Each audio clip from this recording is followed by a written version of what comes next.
تمام تعریفیں حمد و ثنا اللہ تعالیٰ جل مجدہ الکریم کے لیے۔ زاں بعد درود و سلام نبی محترم شفیع محتشم آقا کل ختم رسول دانائے سبل احمد مجتبیٰ جناب حضرت محمد مصطفیٰ صلی اللہ تعالیٰ علیہ وسلم کی ذات والا صفات کے لیے حمد و صلات کے بعد، عزیز دوستو، بزرگوں اور بھائیوں، حضرت سیدنا ابراہیم خلیل اللہ علی نبینا و علیہ الصلاۃ والسلام کا تذکرہ قرآن مجید نے کئی جگہوں پہ بیان فرمایا ہے۔ نبی پاک صلی اللہ تعالیٰ علیہ وسلم نے ارشاد فرمایا ہے کہ میں ملت ابراہیم پہ ہوں۔ حضرت ابراہیم علیہ الصلاۃ والسلام کے سیرت کو، سوانح کو، ان کی زندگی کے واقعات کو قرآن مجید نے متعدد مقامات پہ بیان کیا ہے۔ انبیاء کرام علیہم السلام 1,24,000 کم و بیش ہوئے، لیکن دین اسلام میں نبی پاک علیہ السلام کی امت میں جو مقام حضرت ابراہیم کا ہے وہ بس انہی کا ہے۔ ان کی زندگی ایک بڑی خوبصورت، بڑی منفرد اور مسلمانوں کے لیے بڑی اسوہ نور دینے والی زندگی ہے۔ نبی پاک صلی اللہ علیہ وسلم نے فرمایا، میں اپنے باپ حضرت ابراہیم کی دعا بن کے دنیا میں آیا ہوں۔ اور پھر محبوب پاک سید عالم صلی اللہ تعالی علیہ وسلم نے اپنی امت میں بھی جناب ابراہیم کے طریقے کو جاری رکھا۔ صحابہ نے قربانی کے بارے میں حضور سے پوچھا، ما ھذہ الاضحیہ، یا رسول اللہ صلی اللہ علیہ وسلم یہ قربانی کیا ہے؟ تو فرمایا، سنت ابیکم ابراہیم، یہ تمہارے باپ حضرت ابراہیم کا طریقہ ہے، یہ تمہارے باپ حضرت، حالانکہ قربانی نبی پاک صلی اللہ علیہ وسلم کا بھی طریقہ ہے، لیکن فرمایا تمہارے باپ حضرت ابراہیم، حضرت ابراہیم کے ذکر کو باقی رکھا۔ اللہم صلی علی محمد وعلی آل محمد کما صلیت علی ابراہیم وعلی آل ابراہیم، ان کے تذکرے کو باقی رکھا دین کے اندر۔ حضرت ابراہیم بڑی امتیازی شان والے نبی ہیں، بڑی امتیازی شان والے۔ رب کریم کا وہ دوست جس نے کوئی چیز بچا کے نہیں رکھی، ہر شے ہی اپنے رب کی بارگاہ میں پیش کر دی۔ چند چیزوں سے انسان کو بڑا پیار ہوتا ہے، گھر اسے بڑا پیارا ہوتا ہے۔ وہ بڑا خوبصورت ہوٹل، 5 اسٹار ہوٹل میں رہا، وہ اسلام آباد گیا، کسی سفر پہ گیا تو بڑے اعلیٰ قسم کے اس کو کھانے ملے، بڑی چیزیں ملی، لیکن کبھی دائیں کروٹ کبھی بائیں کروٹ۔ تو ساتھ بیڈ پہ دوست تھا تو اس نے کہا صاحب سو جاؤ، تو اس نے کہا یار جو مزہ اپنے گھر میں سونے کا ہے وہ کسی اور جگہ تھوڑی ہے۔ گھر بڑا پیارا ہوتا ہے، انسان کو لگاؤ ہوتا ہے، جس بے تکلفی سے، سکون سے، آرام سے انسان اپنے گھر میں وقت بتاتا ہے، کہیں اور مشکل ہو جاتا ہے۔ دوسرا، انسان کو اولاد بڑی پیاری ہوتی ہے، بڑی عجیب شے ہے، نہ ہو تب بھی بڑا دکھ ہے، اور ہونے کے بعد بھی اس کی بڑی آزمائشیں، یہ بڑی ایک میٹھی چیز ہے۔ اولاد ایک بڑا عجیب سا میوہ ہے، پتہ نہیں یہ کس انجیکشن کا نام ہے کہ چھاتی پر چڑھ جائے تو اللہ سکون عطا فرما دیتا ہے، پتہ نہیں کس ٹھنڈی دولت کا نام رب کریم نے اولاد رکھا ہے، بڑی پیاری ہوتی ہے اولاد۔ پھر تیسری چیز انسان کی اپنی جان ہے، اور یہ اتنی قیمتی شے ہے کہ اللہ کریم نے فرمایا کہ اگر تیری گردن پہ کوئی آدمی پستول رکھ کے، تلوار تیرے گلے پہ رکھ کے کہے نا کہ رب کا انکار کر دے ورنہ مار دوں گا، تو فرمایا وقتی طور پہ میری ذات کا انکار کر پر جان بچا جا۔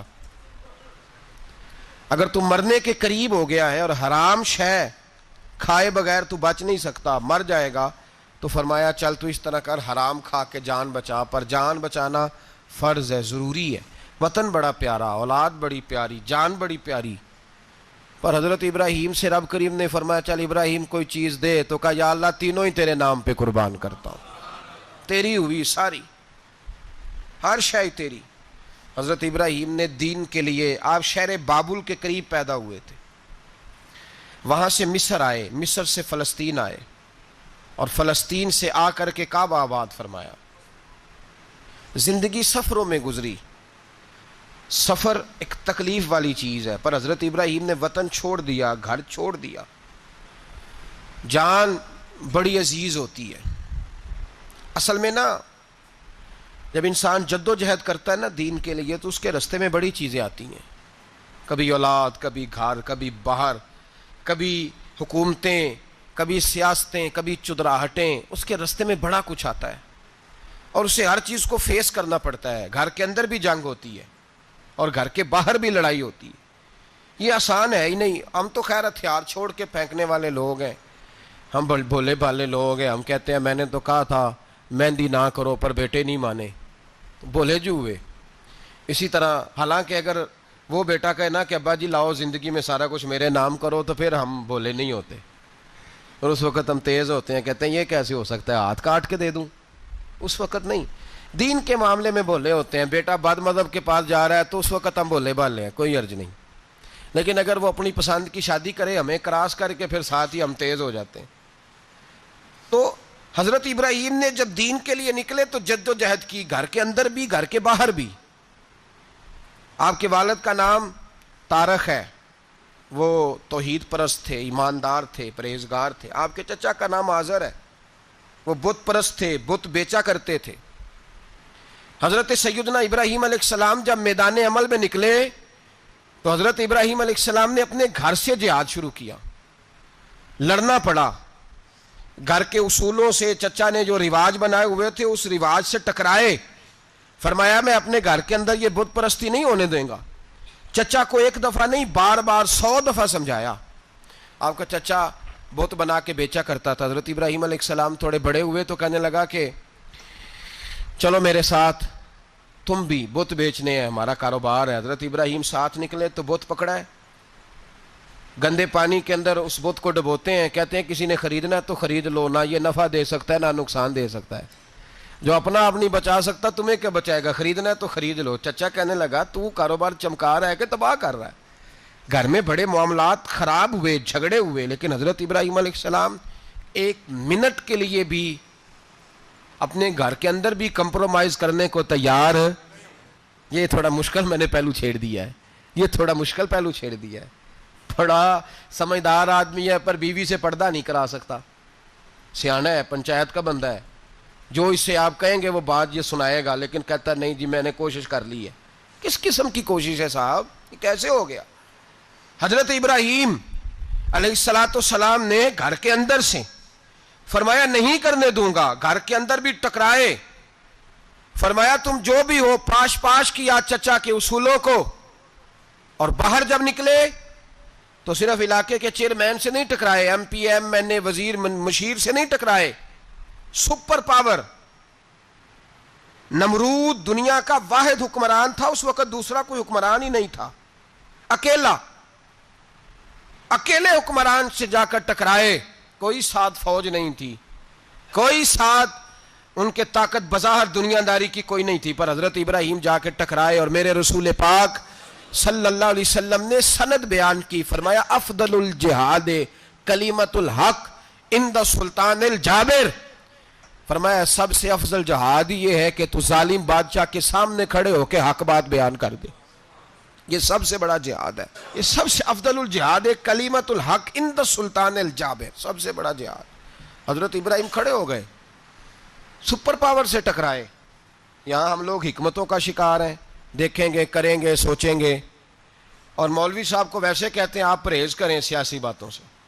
بھئی اللہ کے ہر نبی نے جا کے وقت کے ظالم حکمران کو لتاڑا ہے، للکارا ہے، یہ تو مشن انبیاء ہے۔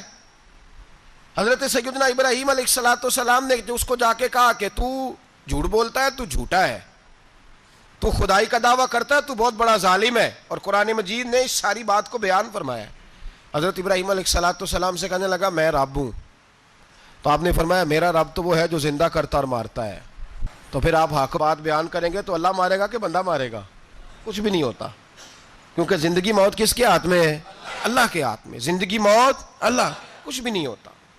انسان صحیح سمت کا تعین کرے اور صحیح چلے۔ حضرت علی شیر خدا سے کسی نے کہا تھا کہ آپ کے بڑی دشمنی ہے، کوئی محافظ رکھ لیں۔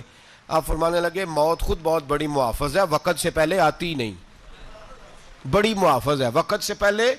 علامہ نورانی رحمۃ اللہ تعالیٰ علیہ کراچی جیسے شہر میں رہا کرتے تھے، جہاں گام گام پہ خطرہ تھا۔ لوگوں نے کہا حضرت اتنے بڑے لیڈر ہو، آپ کی جماعت کی 62 سیٹیں ہوئیں قومی اسمبلی میں. ایک ایسا وقت بھی آیا تو کوئی ایک آدمی بندوق والا آپ فرمانے لگے مجھے ضرورت ہی نہیں، اس لیے کہ جس خدا رسول کے لیے میں نکلا ہوں وہ خود ہی حفاظت کرنے والے ہیں، ضرورت نہیں ان چیزوں. تو بھائی حضرت ابراہیم ٹکرائے اور آپ کا انداز کیا ہے؟ جا کے کہا کہ تو نہیں، خدا وہ ہے جو زندہ کرتا. اور اس نے ایک بیوقوفوں جیسی دلیل دی. ایک آدمی کو کل پھانسی دینی تھی تو اس کو بلایا، کہنے لگا تجھے کب پھانسی ہے؟ اس نے کہا کل. کہنے لگا جا تجھے آزاد کیا، زندگی دی، اس کو چھٹی دے دی. ایک عام آدمی بیچارہ بیٹھا تھا، اس کو پکڑ کے نا کہنے لگا اس کی گردن اڑا دو. کہنے لگا دیکھ لو میں بھی زندہ کرتا اور مارتا ہوں، وہ جو کل مرنے والا تھا میں نے زندہ کر دیا ہے، اور جس کو پتہ ہی نہیں تھا کہ میں نے مرنا ہے اسے پکڑ کے میں نے مار دیا ہے. یہ بیوقوفوں جیسی دلیل ہے. حضرت سیدنا ابراہیم علیہ السلام چاہتے تو اسی وقت دلیل توڑ دیتے کہ تو کیا بیوقوفوں جیسی بات کر رہا ہے، اگر تو زندگی دیتا ہے تو مرے ہوئے میں جان ڈال کے دے جس کو تو نے مارا ہے. لیکن حضرت ابراہیم نے دیکھا کہ بیوقوف ہے، بیوقوفوں سے بحث نہیں ہوتی، دلیل بدل لی جاتی ہے، ان کی عقل کے مطابق بات کی جاتی ہے. حضرت ابراہیم فرمانے لگے میرا رب وہ ہے جو سورج مشرق سے نکالتا ہے اور مغرب میں غروب کرتا ہے. تو اگر رب ہے تو تو مغرب سے نکال کے مشرق میں غروب کر. فبہت الذی کفر، کافر لاجواب ہو گیا، اس کے پاس اس چیز کا کوئی جواب نہیں تھا. علامہ اسماعیل حقی نے خوبصورت فقرہ لکھا ہے، خوبصورت جان ڈال دی ایک جملہ کہہ کے. حضرت سیدنا علامہ اسماعیل حقی رحمۃ اللہ علیہ فرمانے لگے چونکہ نمرود بیوقوفوں جیسی باتیں کر رہا تھا، اگر وہ یہ کہہ دیتا نا کہ میں سورج کو نکالتا ہوں مشرق سے، میں غروب کرتا ہوں معاذ اللہ مغرب میں میں نکالتا ہوں، تو آپ اپنے رب سے کہیے کہ وہ مغرب سے نکال کے مشرق میں غروب کرے. علامہ اسماعیل حقی فرماتے ہیں رب کریم کی آواز قدرت تھی، مالک حضرت ابراہیم علیہ السلام کے اس اگر وہ کہہ دیتا اور حضرت ابراہیم دعا کر دیتے تو رب کریم نے فرشتوں کو تیار بٹھایا ہوا تھا. فرمایا اگر یہ کہہ دے میرے خلیل سے کہ سورج مغرب سے نکال کے مشرق میں غروب کرنا ہے تو تیار رہنا، جس طرح خلیل کہیں گے ویسے ہی کر دیں گے.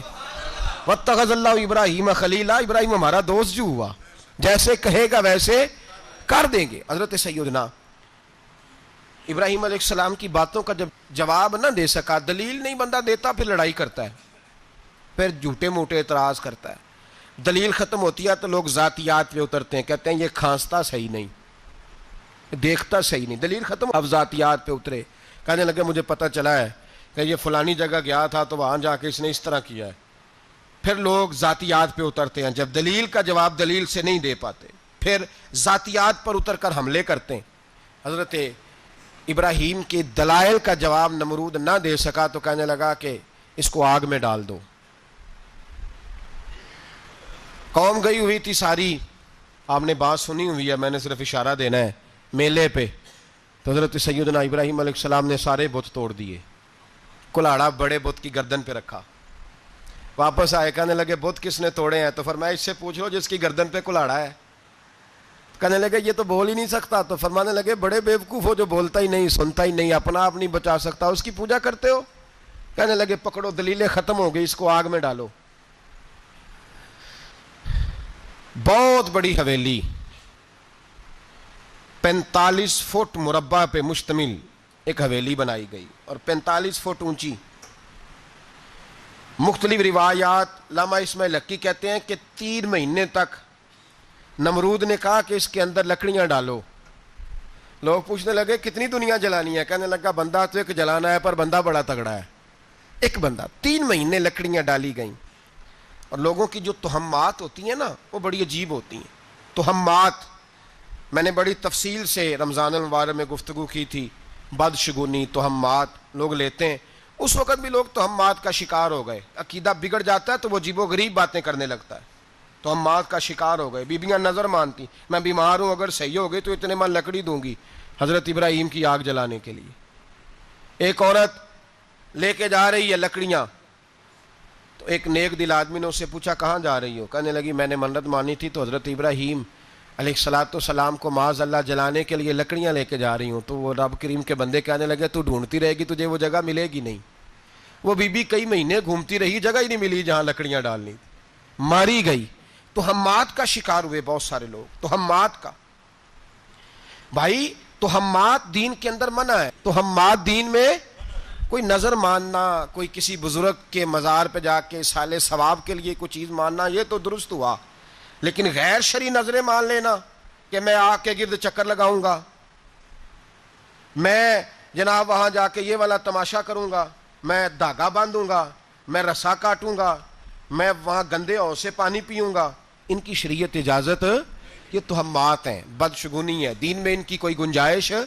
آپ نظر ماننے سے پہلے بھی کسی عالم سے رابطہ کریں کہ میں منت مانگنے لگاؤں تو کیسے ماننی چاہیے، اس کا طریقہ پوچھیں، ایسے ہی غلط چیز کی منت تھوڑی مان لی جائے گی۔ بہرحال آمدام برسر مطلب حضرت ابراہیم کے لیے آگ جلائی گئی، 45 فٹ اونچی آگ ہے، پرندہ بھی اوپر سے گزرتا ہے تو نیچے گر جاتا ہے جل کے، اتنے دن لگا کے آگ جلائی گئی۔ اب حضرت ابراہیم کو جلایا جانے لگا ہے۔ یہاں تو موجیں ہیں نا، جو کسی ادارے کا سربراہ ہے اس کے لیے موج ہے، کسی جگہ آفیسر بن گیا تو موج ہے، پیر صاحب کے لیے موج ہے، علامہ صاحب کے لیے موج ہے، خطیب صاحب کے لیے موج ہے۔ جلنا کس کو پڑتا ہے؟ وہ علی کوئی نہیں رہا اللہ ماشاءاللہ، وہ لوگ گزر گئے جو تکلیفیں سہ کے کام کرتے تھے، گزر گیا زمانہ۔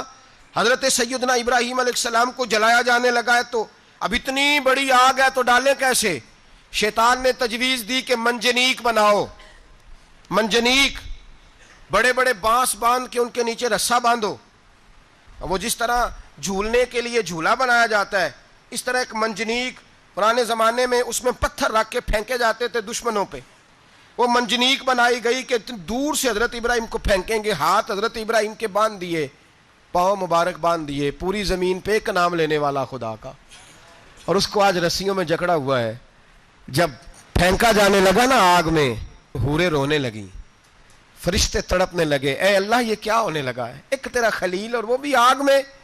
فرمایا جاؤ جا کے اس سے کہو اگر تمہاری مدد لیتا ہے تو اسے بچاؤ۔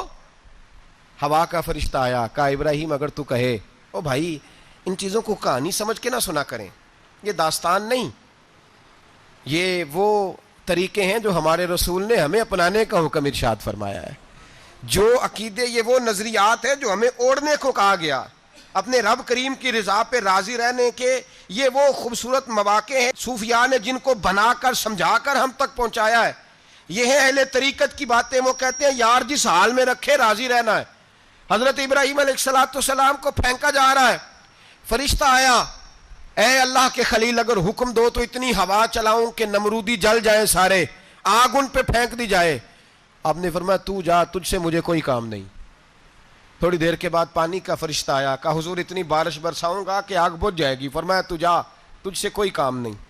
اب جب منجنیق میں رکھ دیے گئے، آگ میں جانے کا لمحہ ہے، تیاری ہے، حضرت جبریل امین حاضر خدمت ہوئے، کہا ابراہیم کوئی حاجت؟ فرمایا تجھ سے کوئی نہیں۔ کہا چلو مجھ سے نہیں تو رب کریم سے ہی بات کر لو، مجھے پتا ہے میں چھوٹا ہوں، آپ مجھ سے مدد کیوں لو گے، رب کریم سے ہی بات کر لیں۔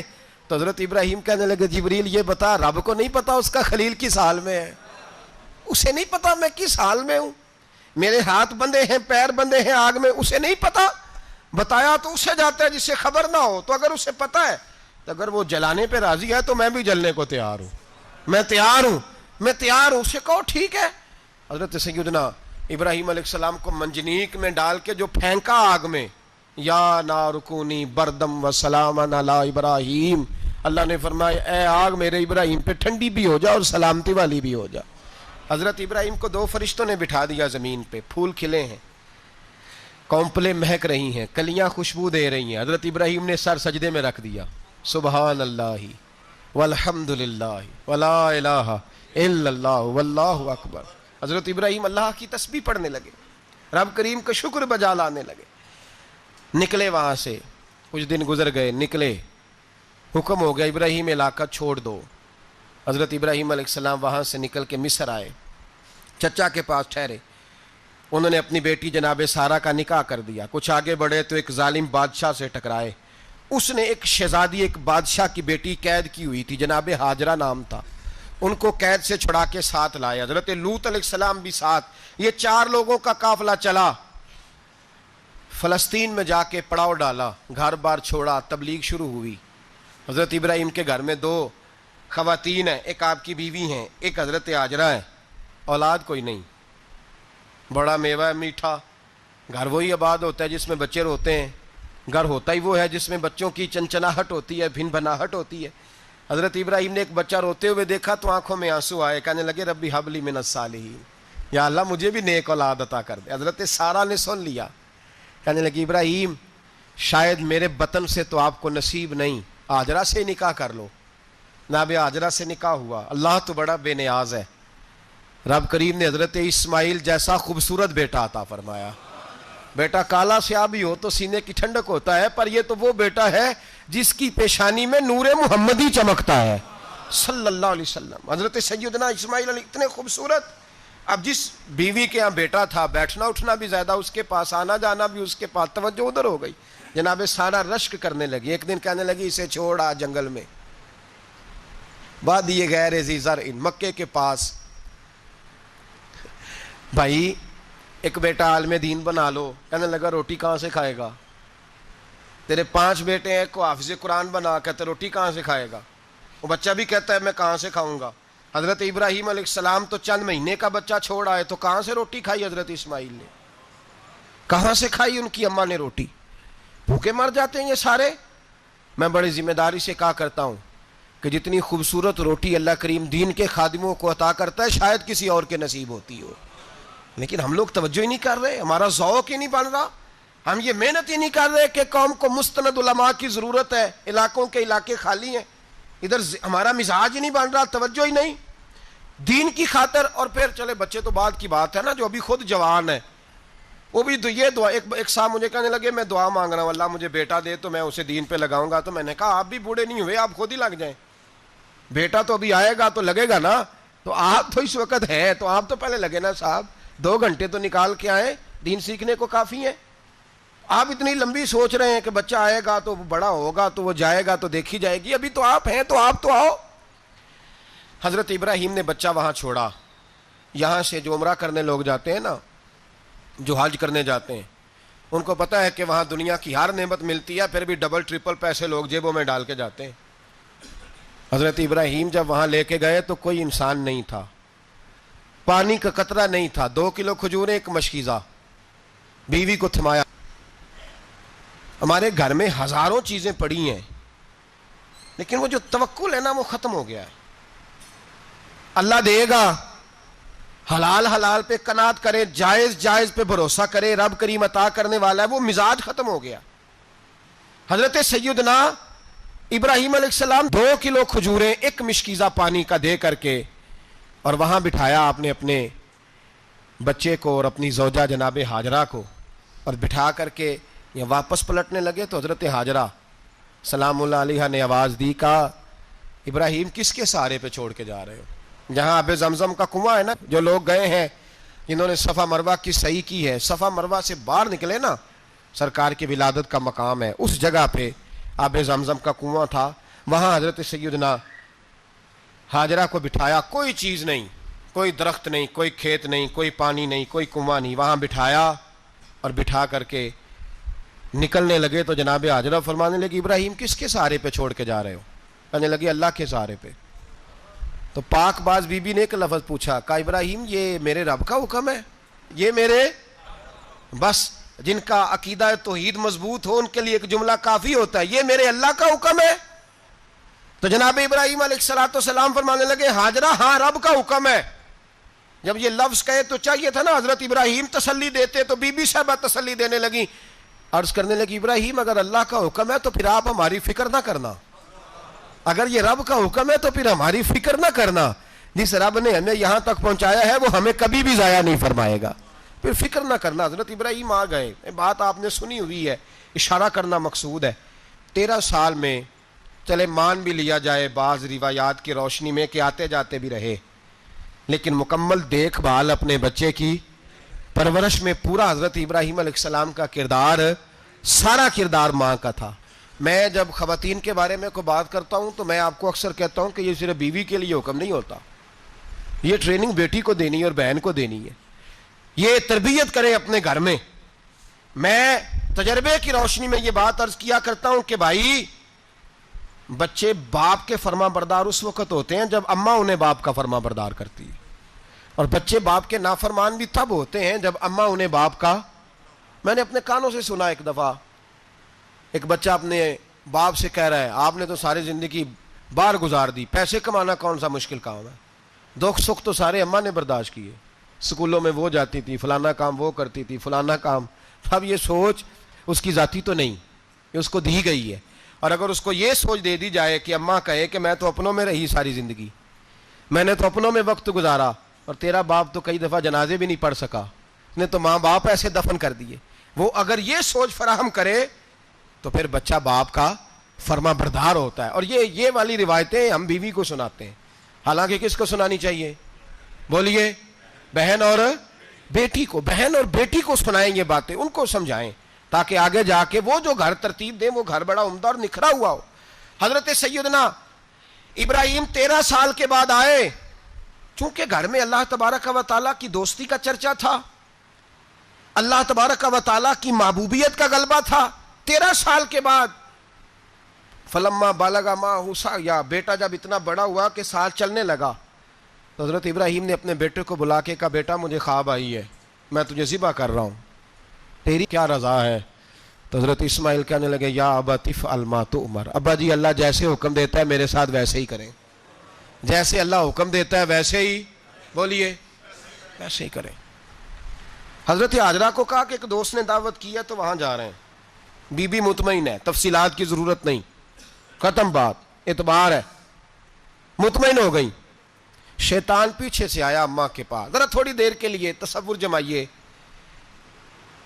یہاں تو پڑوسن آ کے کوئی بات بتا دیتی ہے خاوند کے بارے میں تو کئی مہینے جھگڑا جاری رہتا ہے، پڑوسن محلے دار. شیطان نے آ کے بتایا لفظ کیا ہے؟ کہا حضرات تمہیں پتا ہے کہاں جا رہے ہیں؟ کہا دوست کی دعوت میں. تو کہنے لگے دوست کون ہے؟ رب کریم. اور ابراہیم کا خیال ہے کہ اس رب نے مجھے حکم دیا ہے کہ میں ذبح کروں. تو حضرت ہاجرہ کہنے لگی کبھی باپ بھی بیٹے ذبح کرتے ہیں؟ تو شیطان کہنے لگا ان کا خیال ہے کہ ان کے رب نے حکم دیا ہے. تو جناب ہاجرہ فرمانے لگی اگر رب نے حکم دیا تو پھر تو مجھے شیطان لگتا ہے، تو مجھے شیطان لگتا ہے. کہا کیا مطلب؟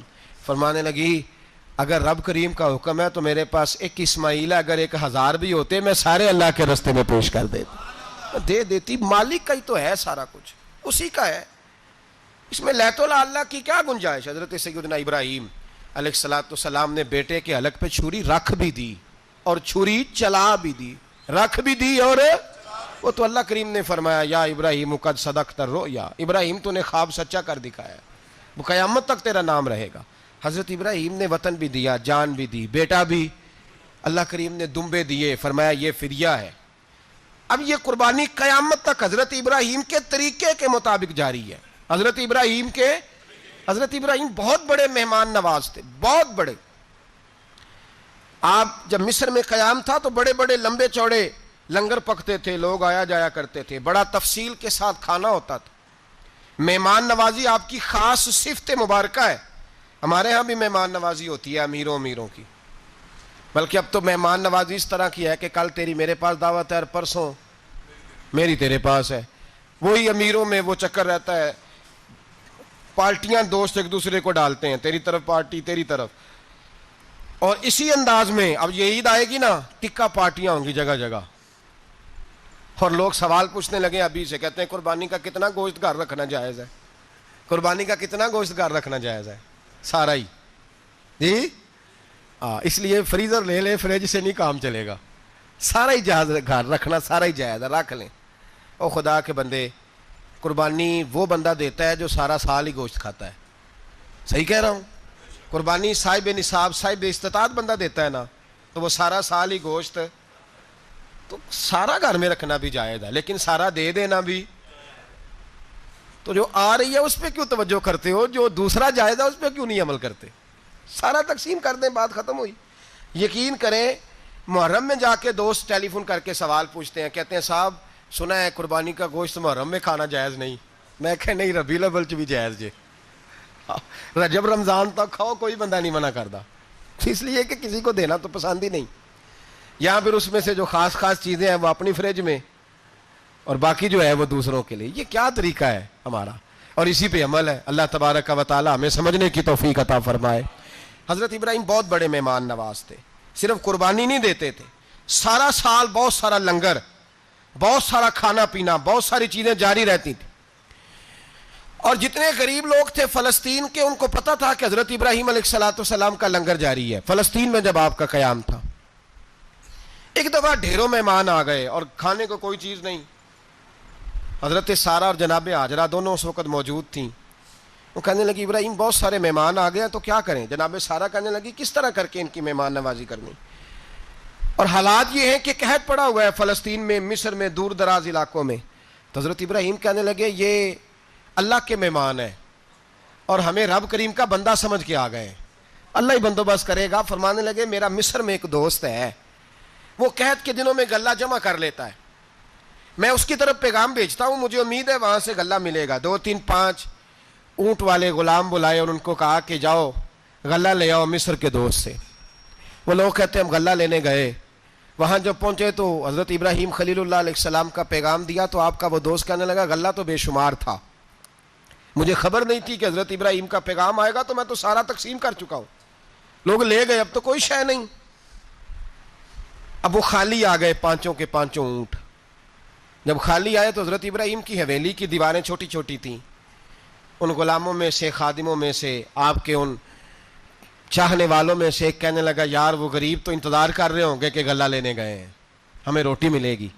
چھوٹی چھوٹی دیواریں ہیں، وہ جب دیکھیں گے نا خالی آ گئے تو انہیں تکلیف ہوگی، اس طرح کرو بوریوں میں ریت بھر لیتے ہیں، ریت بھر کے لے جاتے ہیں، بعد میں اندر رکھ کے انہیں سمجھا بہلا لیں گے یا حضرت ابراہیم کو بتائیں گے، وہ خود ہی ان لوگوں کی دل جوئی فرمائیں گے۔ اب غلہ کی جگہ ریت بھر کے اونٹوں پہ رکھ کے لائی گئی، لا کے بوریاں جب رکھ دی گئیں، حضرت ابراہیم علیہ السلام دوپہر کے وقت آرام فرما رہے تھے، بی بی سارہ اٹھی، کہتی ہیں جب میں نے دیکھا نا کہ بوریاں پہنچ گئی ہیں تو گئی، غلام کو ساتھ لیا اور اس کو جب کھولا نا تو کہتی اتنی حسین گندم میں نے پہلے کبھی دیکھی نہیں تھی، اتنا پیارا دانہ میں نے کبھی ملاحظہ ہی نہیں کیا تھا۔ فرماتی ہیں جب اس کو پیس کر چکی میں روٹیاں پکائیں تو خوشبو دور دور تک پھیل گئی، اعلیٰ غذا بنی، بڑے بڑے کھانے بیویوں نے مل کے پکائے، چن دیے گئے۔ حضرت ابراہیم اٹھے تو لوگ کھانا کھا رہے ہیں، سجدہ شکر ادا کیا، اور جب سجدے میں گئے تو وہی آنے لگی، پھر رونے لگے۔ جب پلٹ کر باہر تشریف لائے تو جناب سارہ کہنے لگی ابراہیم تمہارا مصری یار بڑا اچھا ہے، اس نے اتنی اعلیٰ گندم بھیجی ہے کہ اتنی تو میں نے پیاری گندم کبھی دیکھی نہیں۔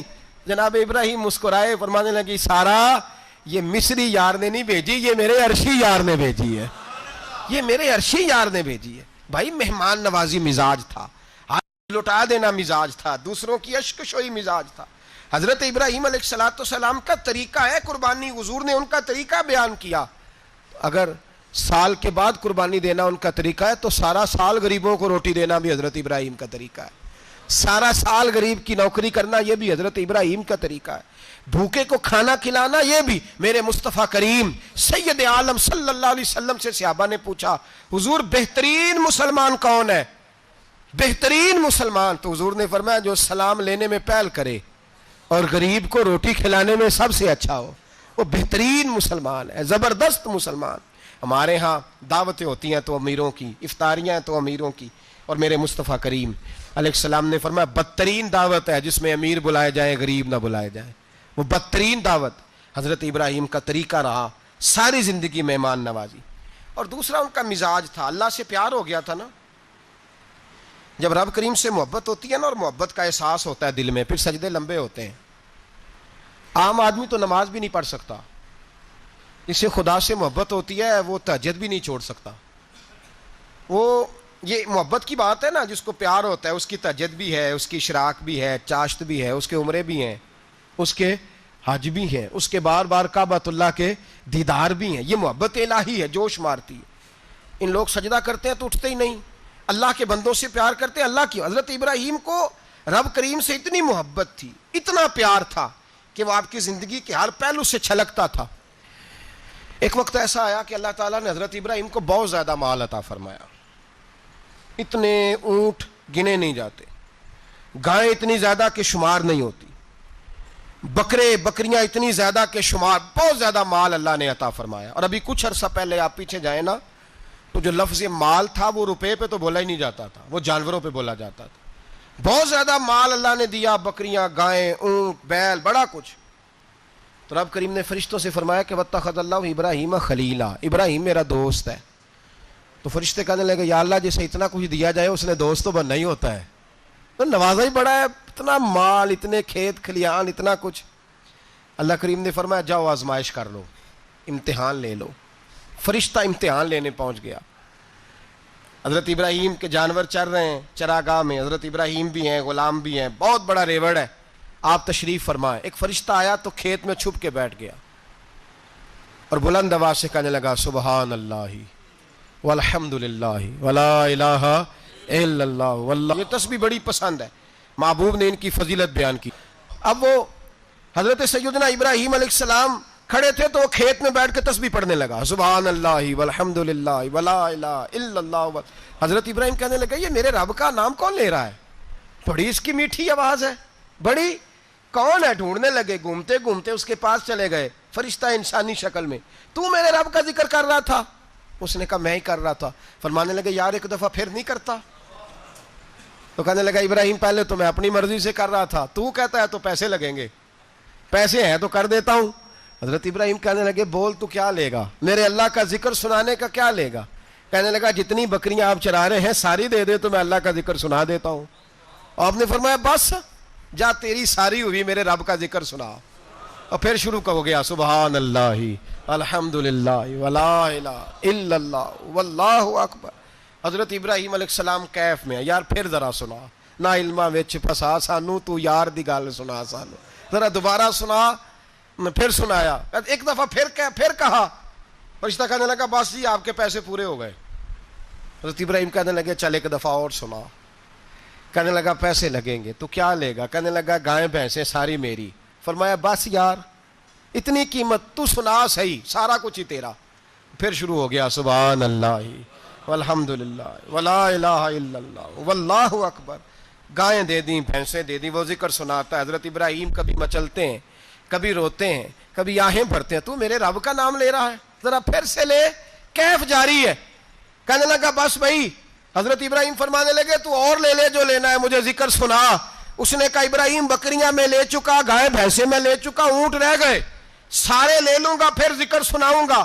فرمایا جا تیرا ہوا تو ذکر سناتا رہے، میں دیتا ہوں۔ دے دیا، کچھ دیر ذکر کیا تو اب خاموش ہو گیا۔ حضرت ابراہیم خلیل اللہ علیہ السلام فرمانے لگے ذکر سنا۔ کہنے لگا ابراہیم اب تیرے پاس دینے کو کیا ہے، ہر چیز تو میں لے چکا۔ آپ فرمانے لگے یہ گائے بھینسیں بکریاں چرانے کے لیے تجھے کوئی نوکر ملازم بھی تو چاہیے نا، تو اس طرح کر مجھے رکھ لے، میں روٹی نہیں مانگوں گا، کھانا نہیں مانگوں گا، تو اللہ کا ذکر سناتا رہنا، میں تیرے جانوروں کی نوکری کرتا رہوں گا۔ حضرت ابراہیم علیہ السلام نے جب یہ کہا نا، فرشتے کی آنکھوں میں آنسو آ گئے۔ تر دامنی پہ شیخ ہماری نہ جائیے، ہم دامن نچوڑ دیں تو فرشتے وضو کریں۔ فرشتہ رو پڑا اور کہنے لگا ابراہیم مجھے سینے سے لگاؤ، آپ واقعی اس قابل ہیں کہ اللہ آپ کو اپنا دوست بنائے، واقعی اس قابل ہے کہ رب آپ کو اپنا۔ حضرت ابراہیم علیہ السلام کا خدا سے محبت کرنے کا نرالا انداز، اور میرے بھائی یہی محبت انہیں میرے مصطفیٰ سے بھی تھی۔ ایک نبی گھر بنا رہا ہے، دوسرا بنوا رہا ہے، حضرت اسماعیل علیہ السلام پتھر اٹھا کے لا رہے ہیں، جناب ابراہیم بنا رہے ہیں۔ جب خانہ کعبہ بن گیا تو کہنے لگے ربنا وابعث فیہم رسولا، اے اللہ اب اسے بسانے کے لیے اپنا آخری رسول بھی عطا فرما۔ نبی پاک فرماتے ہیں میں دعا ہوں حضرت ابراہیم کی۔ یہ قربانی حضرت ابراہیم کا طریقہ ہے۔ حضور نے اگرچہ نبی پاک کی اپنی سنت تھی، یہ بھی کہہ سکتے تھے سنتی و سنت ابیکم ابراہیم، میری سنت ہے اور تمہارے باپ ابراہیم کی سنت ہے، یہ نہیں فرمایا۔ جب صحابہ نے کہا قربانی کیا ہے، فرمایا سنت ابیکم ابراہیم، یہ تمہارے باپ ابراہیم کی سنت ہے۔ ہر صاحب نصاب پر قربانی واجب ہے، جو زکوٰۃ کا نصاب رکھتا ہو اس پر قربانی واجب ہے، یعنی ضروریات سے زیادہ اتنے پیسے، جتنے پیسوں سے زکوٰۃ فرض ہوتی ہے اتنے پیسے جس آدمی کے پاس قربانی سے پہلے آ جائیں اس آدمی پر قربانی کرنا واجب ہے۔ بکرا، چھترا، دمبا 1 سال کا، یا دمبا 6 مہینے کا ہو پر اتنا بڑا محسوس ہوتا ہو کہ لگے کہ 1 سال کا ہے، اس کی قربانی ہو سکتی ہے۔ جانور میں کوئی عیب نہیں ہونا چاہیے، اتنا کمزور نہ ہو کہ ذبح جہاں اسے کرنا ہے وہاں وہ چل کے جا نہ سکے، اتنا کمزور جانور نہ ہو، اس کے اندر بظاہر کوئی اتنا بڑا نقص نہ پایا جاتا ہو، کانا نہ ہو، لنگڑا نہ ہو، کوئی اس کی ہاتھ نہ کٹے ہوئے ہوں، ایسا نقص جو واضح ہو۔ بکرا 1 سال کا، گائیں اور بھینس یہ 2 سال کی، اونٹ 5 سال کا۔ اب اس میں یہ ہے کہ ہمارے بہت سارے دوست، چونکہ ہم دیہاتی لوگ ہیں، تو پوچھتے ہیں کہ دوندا نہیں ہے تو چوگا نہیں ہے، تو یہ ہماری پنجابی کی اصطلاحات ہیں، پنجابی کی۔ شریعت اسلامیہ نے سال بتائے ہیں، یہ تو ہم نے اپنی آسانی کے لیے، یا دیہاتوں میں جو ماحول تھا اس طرح کا جانور لیں، خوبصورت جانور لیں۔ جو نصاب ہے وہ بھی میں نے آپ کو بتایا، لیکن ایک اور پہلو بھی ہے۔ نبی پاک صلی اللہ علیہ وسلم پہ زکوٰۃ کبھی فرض نہیں ہوئی، کبھی حضور پہ زکوٰۃ فرض نہیں ہوئی۔ نبی پاک صلی اللہ علیہ وسلم کے پاس اتنا سرمایہ کبھی اکٹھا ہوا ہی نہیں کہ زکوٰۃ فرض ہو، لیکن نبی پاک کے صحابہ فرماتے ہیں کہ مدینے کے 10 سالوں میں اللہ کے رسول نے ہر سال قربانی فرمائی ہے، ہر سال قربانی دی۔ اور جس سال حضور حج کرنے گئے اس سال اللہ کے نبی نے 63 اونٹ ذبح فرمائے، اور حضور صلی اللہ علیہ وسلم جب اونٹ ذبح کرنے لگتے نا تو صحابہ کہتے ہیں اونٹ خود دوڑ کے حضور کے سامنے آ کے لیٹ جاتا، اور نبی پاک اسے ذبح کرتے اور فرماتے ہیں ایک دوسرے کو دھکے دیتے اونٹ کے، پہلے میں نے جانا ہے ذبح ہونے کے لیے، پہلے میں نے، انہیں پتا تھا کہ جو مصطفیٰ کے ہاتھوں ذبح ہوگا وہ تو دائمی زندگی پا جائے گا، یہاں بھی وہاں بھی زندہ۔ 63 اونٹ ذبح کیے۔ ایک اونٹ میں کتنی قربانیاں ہوتی ہیں؟ 7۔ اب 63 کو 7 سے ضرب دو گے تو کتنی بنے گی؟ اور پھر نبی پاک صلی اللہ علیہ وسلم نے 10 سال مدینہ منورہ میں قربانی دی، ہر سال۔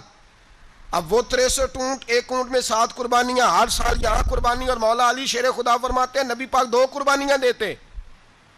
میں نے کہا حضور 2 جانور ذبح کر رہے ہیں آپ، تو حضور نے فرمایا ایک میری طرف سے، ایک میری امت کی طرف سے، غریبوں کی طرف سے۔ اور حضرت علی کو حضور نے وصیت فرمائی تو 2 دیا کرے گا۔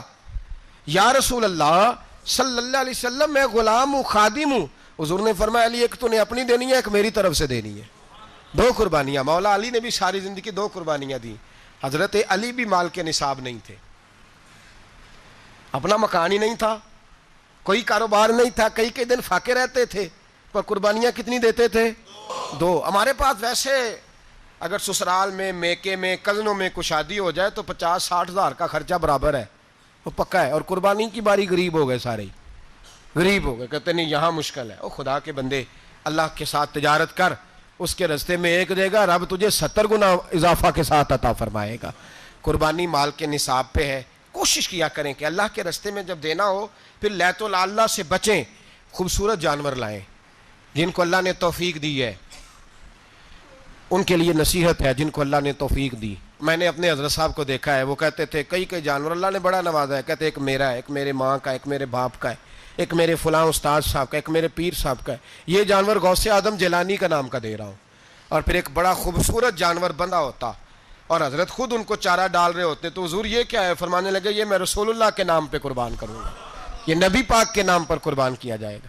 جن کو اللہ نے حیثیت دی ہے وہ کوشش کریں اپنے محبوب کی طرف سے بھی قربانی کریں، نبی پاک کے نام کی قربانی دے، خوبصورت سا جانور پیارا، پھر اس کی خدمت ہو، پھر اس کی قربانی دی جائے اور نبی پاک کے نام پر قربانی دی جائے۔ حضور نے خود وصیت فرمائی حضرت ابو بکر صدیق کو، قربانی بڑا حسین عمل ہے۔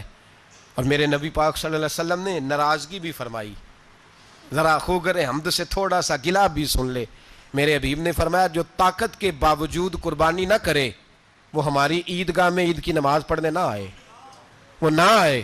اور یا رسول اللہ جو کرے گا، فرمایا قربانی کے جانور کا خون کا قطرہ بعد میں زمین پہ گرے گا، اللہ اس کے سارے گناہ پہلے معاف فرما دے گا، اللہ اس کے سارے گناہوں کو بخشے گا۔ قربانی کریں، خوبصورت انداز میں کریں، اللہ کی رضا کے لیے۔ بزرگوں نے لکھا ہے 3 حصے کرو گوشت کے، ایک گھر میں رکھو، ایک رشتہ داروں میں بانٹو، پڑوسیوں میں بانٹو، اور تیسرا فقط غریبوں کو دو۔ لیکن میں اکثر یہ سوچتا ہوں کہ ہمارے ہاں قربانی کرتا ہی وہ ہے جن کے گھر میں ہر جمعرات کو چھوٹا گوشت پکتا ہے، اور جن کے گھر میں ہفتے میں 3 دفعہ مرغی کا گوشت پکتا ہے، وہی تو قربانی دینے کے قابل ہوتے ہیں۔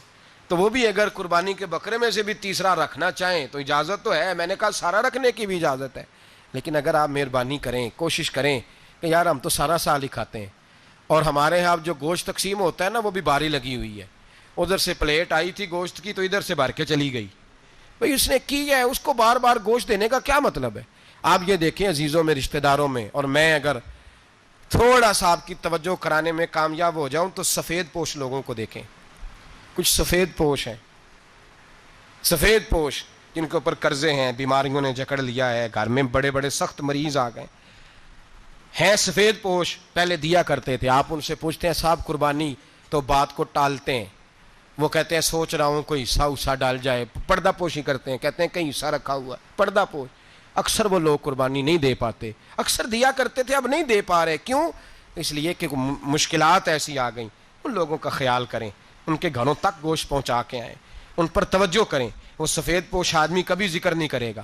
کچھ تو ایسے ہیں جو خود پہنچ جاتے ہیں کہ ہمیں گوشت دیا جائے, لیکن کچھ سفید پوش ہیں لا یسألون الناس الحافا. اللہ فرماتے ہیں کچھ لوگ لپٹ لپٹ کے سوال نہیں کرتے, سفید پوشی کا بھرم رکھتے ہیں, کا مزاج نہیں. ان کی طرف دیکھیں.